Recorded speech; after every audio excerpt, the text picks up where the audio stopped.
পরকীয়া প্রেমিক শেখ হাসিনা মোদির হাত ধরে বাংলাদেশ থেকে পালিয়ে গিয়েছে।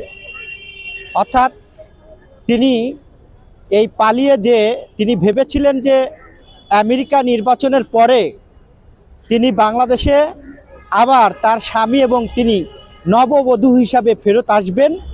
বাংলাদেশে জমকালো অনুষ্ঠানের মধ্য দিয়ে শেখ হাসিনার নবযাত্রা, নতুন যেই বিয়ে, সেই বিয়েটা হবে।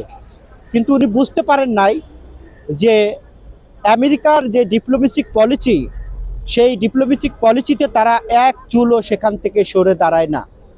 গতকালকে ওয়াশিংটন পোস্ট যেই ভয়ঙ্কর তথ্য দিয়েছে, সেই তথ্য অনুযায়ী ভারতকে সারা পৃথিবীতে তারা উলঙ্গ করে দিয়েছে, ভারতের চরিত্রকে উলঙ্গ করে দিয়েছে।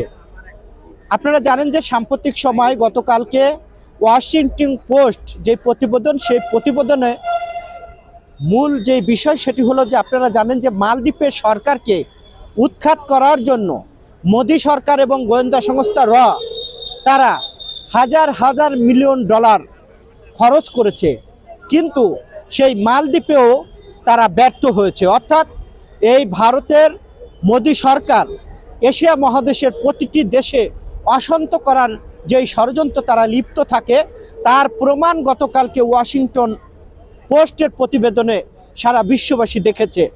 অর্থাৎ প্রতিটি দেশেই তারা অশান্তি করার চেষ্টা করছে বা করে।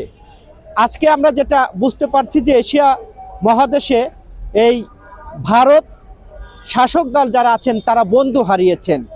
তার প্রমাণ আপনারা দেখেছেন যে গত 17 বছর পরকীয়া প্রেমের মাধ্যমে শেখ হাসিনাকে দিয়ে বাংলাদেশের মানুষের ভোট থেকে দূরে রেখেছেন, গণতন্ত্র থেকে দূরে রেখেছেন। তারা ব্যর্থ হয়েছে। বাংলাদেশে ব্যর্থ হয়ে 5ই আগস্ট শেখ হাসিনা পালিয়ে মোদির কোলে বসে এখন বাংলাদেশ নিয়ে তারা নানান ষড়যন্ত্র করছে।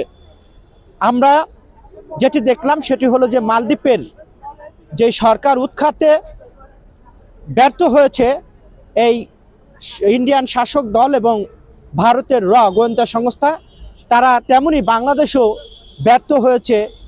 বাংলাদেশের সেই শাসক দল শেখ হাসিনাকে আর ক্ষমতায় রাখতে পারে নাই। তার মানে এশিয়া মহাদেশের প্রতিটি মানুষ এখন ভারত বিরোধী এবং ভারতের বিপক্ষে দাঁড়িয়েছে।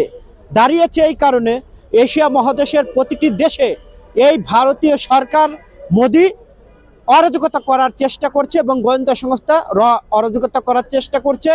এশিয়া মহাদেশের প্রতিটি দেশ এখন ঐক্যবদ্ধ হয়ে ভারতের বিরুদ্ধে গণ আন্দোলন গড়ে তুলবে। এটা হলো এশিয়া মহাদেশের মানুষের প্রত্যাশা।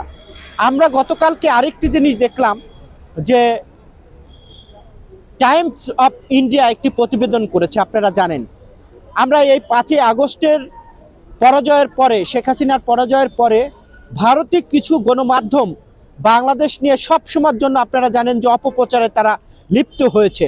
তারা সবসময়ের জন্য বাংলাদেশের বিষয়ে মিথ্যা কথা বলার চেষ্টা করছে। গতকালকে আমরা সেই বাংলা টাইমস অফ ইন্ডিয়া যে প্রতিবেদন করেছে, তারা বলছেন যে পশ্চিমবঙ্গের ব্যবসায়ীদের মাথায় হাত। অর্থাৎ বাংলাদেশের মানুষ যখন ভারতে যাবে না, তখনই পশ্চিমবঙ্গের ব্যবসায়ীরা না খেয়ে তারা দাঁড়ে দাঁড়ে ঘুরে বেড়াচ্ছে।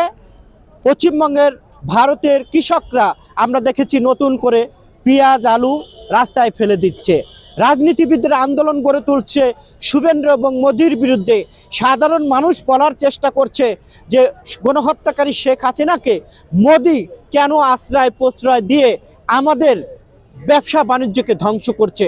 এই যে দাবি, এই দাবি এখন ভারত থেকে আসছে, বাংলাদেশ না। বাংলাদেশ নিয়ে যারা অপপ্রচার করছে, আপনি জানেন যে ভারতের কিছু গণমাধ্যম, তাদেরকে বলতে চাই আপনারা সাংবাদিকতা করবেন, সঠিক সংবাদ পরিবেশন করবেন, বাংলাদেশ নিয়ে অপপ্রচার করবেন না।